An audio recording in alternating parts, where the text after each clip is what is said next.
So now we know what models do, and we know how we can trust them, at least enough for a Met 12 class. There's way, way, way more that goes into this. I've just given you a taste of it. But now that we know what our models are made up of, and now that we know that they can do a reasonably good job, what are they predicting? What are they predicting? Well, in order for us to know what they're predicting, we have to first provide them with input. Well, the reality is there's some things that we simply can't predict. For example, in 2016, when a certain president won, he pulled us out of the Paris Agreement. That was a major blow to global conservation efforts. Losing the second biggest emitter in the entire world, losing their buy-in for this was a pretty big deal. That actually affects global emission scenarios. All of that was determined by one presidential election. 4 years later, somebody else won, and they immediately put us right back into the Paris Agreement, like within minutes of becoming president. Not to get political, but the outcome of a presidential election can have major implications on climate. There are other things that we can't predict. We don't fully know what's going to happen. We don't know when the next pandemic is going to hit.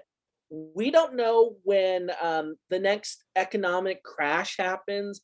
We don't know when the next big terrorist attack happens. We don't know any of that. We don't know how humans will change in the future. There's so many variables. We're back in the Paris Agreement now, but will we actually back out of it again? Will developing countries, countries that haven't fully developed, haven't fully gotten themselves to that point where the United States and other developed countries are, will they have access to greener technology? Or will we tell them that they have to figure it out on their own, and in the meantime, they're going to be using fossil fuels? Will humanity get some giant wake-up call? Was COVID the wake-up call? How fast will we reduce emissions? Most of these scenarios cannot accurately be predicted. What other factors may play a role? Pandemic, economic collapse, social upheaval. These are all things that have major implications on emission scenarios. We cannot reasonably predict any of these things using models the same way that we could predict weather forecasts or predict future climate. But these things have major implications on our emissions, which then have major implications on our concentrations, how much is already in the atmosphere, which then has major implications on our climate. So this is a big deal. This is a big deal. As a result, since we can't accurately predict them, we can create scenarios. And so that's what we've done. We've developed a set of scenarios. These scenarios are based on predictions for things such as global population. It's currently projected to increase. Our global population is currently at about 7.8 billion people. It's projected to increase. Energy generation. Are we going to continue relying on fossil fuels, or are we going to make a successful transition to renewable energy sources? How is our economy going to continue to grow? Are we going to see another big recession like we saw in 2008? Are we going to end up in another Great Depression? How do global pandemics affect that? Those are all things that are really hard to predict. And then what kind of economy are we going to have? Are we going to have an economy that is very service and material based? Or are we going to have one that's very science and technology based? You would love to think that everything's going to become all about tech, but there's a lot of pushback. There is a lot of pushback. Are we going to have a globalized economy, or are we going to stay localized? Every one of those things factors with emissions. How do we cooperate amongst other countries? Again, things like the Paris Agreement. like the Kyoto Agreement, the Montreal Protocol, all of these different climate policies and collaborations that we have done with other countries. The outcome of a single election can change all of that. It can change all of that. So what ultimately is the result of that? Are we going to have a much more homogeneous cooperation where we're sharing technologies? Or are we going to be more isolationist? And there are people that are pushing for either side.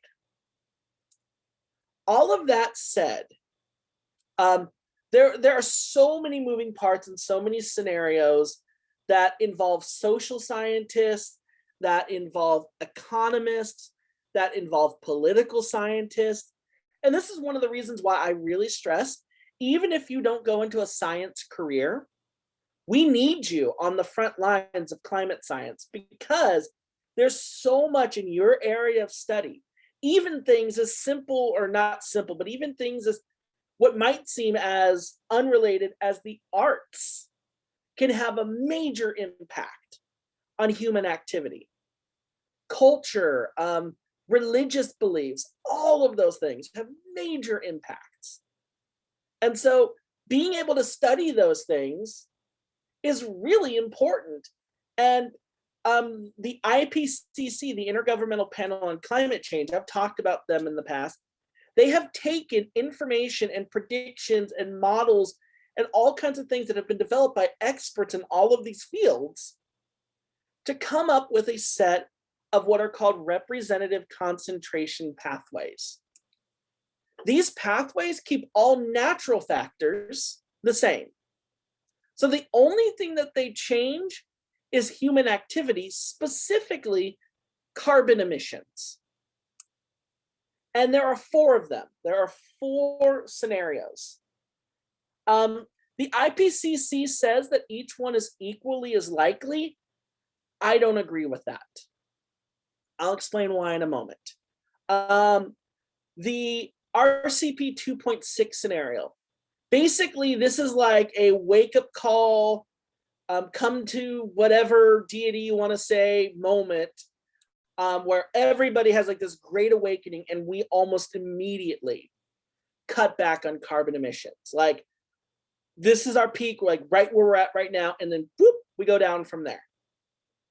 If we do that, we are still committed to roughly a radiative forcing of about 2.6 watts per meter squared by 2100. If you remember when we talked about forcings, this is simply the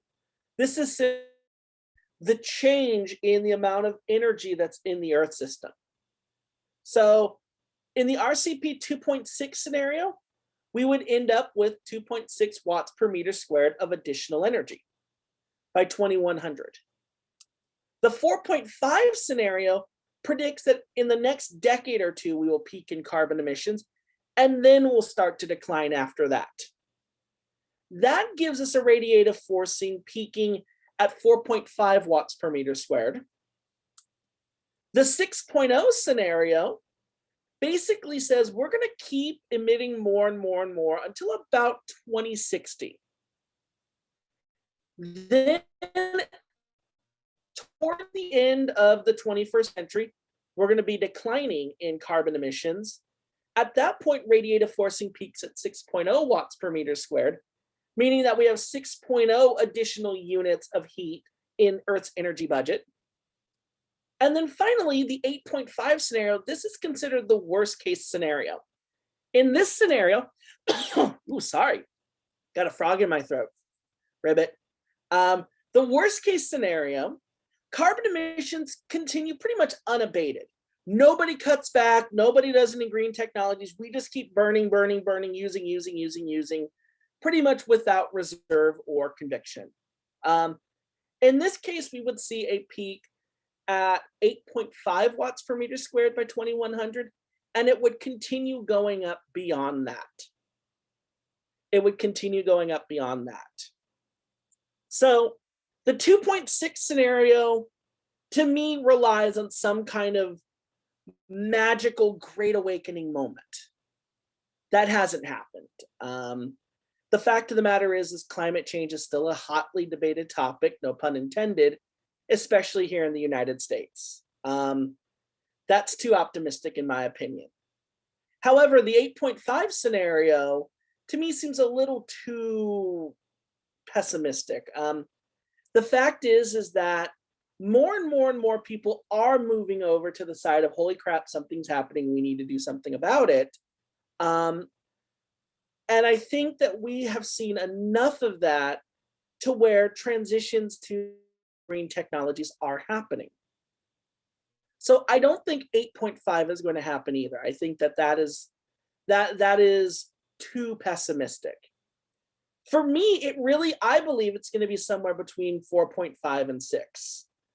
I believe we're going to see radiative forcing somewhere between 4.5 and 6. I don't think we're going to see a sudden decrease, and I don't think that we're going to see like never-ending increases. I think we're going to see some kind of nice middle ground there, and that's what I think we need to plan for. So here are the predictions in what this would actually represent. So right here specifically, emissions in gigatons of carbon. This is just for carbon dioxide. This does not include methane. This does not include what we call carbon dioxide equivalent. This is just for carbon dioxide. And if you notice, once again, in the RCP 2.6 scenario, emissions keep going up, going up, going up. And then we have somehow, right around the year 2020, we have some kind of wake-up call. And then suddenly, woo, they drop substantially, and we go carbon neutral, if not carbon negative, by 2100. Again, I consider that a pipe dream. The 4.5 scenario, that's this red line right here. We see a gradual increase until about 2040. And then we drop down after that. And then we level off sometime by the end of the 21st century. The 6 scenario, the RCP 6 scenario, sees gradual increasing all the way to about 2060, and then cutbacks after that. Whoops, let me go back to that. And then the 8.5 scenario, increase. We nearly triple our carbon emissions by the end of the 21st century. And at this point, global population is going to stabilize. We're going to start running out of fossil fuels, very likely by the end of the 21st century. And so at this point, we're going to have to start reducing we're going to have to slow down our increases. How would this result in carbon dioxide concentrations? If you remember, we are currently at 415 parts per million right now. So we're right about here, right about 415 parts per million. In the 2.6 scenario, we would kind of hang around 420, 425 parts per million. In the 4.5 scenario, we would go as high as about 500 parts per million. In the 600 scenario, we could go as high as 600 parts per million. And then we'll just go off the chart in the 8.5 scenario. This represents methane emissions and methane concentrations because carbon dioxide is not the only thing we're concerned about. We're also concerned about methane as well as other things. Methane, once again, very similar predictions to carbon dioxide. In 2020, we have some kind of wake-up call, greatly reduce our methane emissions. That greatly reduces our methane concentrations. But just really briefly, that just shows what happens there. Pretty much all of the scenarios but the 8.5 scenarios show at least some level of decline in methane. I would assume a big part of that is with the advent of things like clean meat, which is lab-grown meat. Sounds gross, but it's actually like not that bad. Plant-based meat and stuff like that. So we can kind of cut back on our reliance on cattle farming. But here are the results of this. Sea level rise. In the 2.6 scenario, we are predicting at least 1/4 of a meter. That's almost a full foot of sea level rise. That is in the most optimistic case. That is like best case scenario case. In the worst case scenario, we can see 0.82 meters. That is about 3 feet of sea level rise. So if you live anywhere 3 feet above sea level, by 2100 in the 8.5 scenario, you'd be underwater. Not fun. So that's our CP 2.6 versus 8.5. The other numbers are on here. I don't want you to memorize these. Have them in your back pocket. Just have them available if you're asked for them by me. Here's how the world would look with 1 meter of sea level rise, which is slightly higher than the 8.5 scenario, but not by much. In this case, Miami would be completely underwater. Lake Okeechobee, which is down here, would almost be completely inundated. The whole southern tip of Florida and the Florida Keys, gone. No more Mardi Gras, New Orleans, gone. In fact, pretty much the entire Gulf Coast, gone. 1 meter of sea level rise would actually inundate parts of Washington, D.C., parts of Baltimore. Lower Manhattan over here would actually be completely flooded, including Ground Zero. For those who say that terrorism is the biggest thing that we need to be worried about, believe it or not, no, it's not. Climate change could actually flood that whole area. And then warming. Well, in the best case scenario, the 2.5 scenario, we are still committed to at least, compared to the 1986 to 2005 average, we are committed to at least an additional 0.3 degrees of warming. That's in like the best case, everything is awesome, Lego song scenario. But as you actually get even worse and worse and worse, the numbers get bigger very quickly. In the 4.5 scenario, you could see as high as a 2.6 degree increase. That would be devastating for our ecosystem. The 6.0 scenario, you could see as much as a 3.1 Celsius warming. 0.5 as much as 4.8 degrees Celsius of warming. And this is compared to the 1986 to 2005 average. This doesn't even include what we've already seen. This doesn't even include what we've already seen, or this only includes slightly less than what we've already seen. So, I mean, this is on top of what we've already experienced, or almost on top of what we've already experienced. And in the new IPCC report, it will actually give numbers that are on top of what we've already experienced. So we are going to see more warming. Like, we are locked in for more warming, no matter what scenario. The goal now is mitigation. It's making it as not bad as possible. And that warming won't be uniform. The fact is that even in the best case RCP 2.6 scenario, the bulk of the warming is going to happen in our Arctic region, specifically in our North Pole.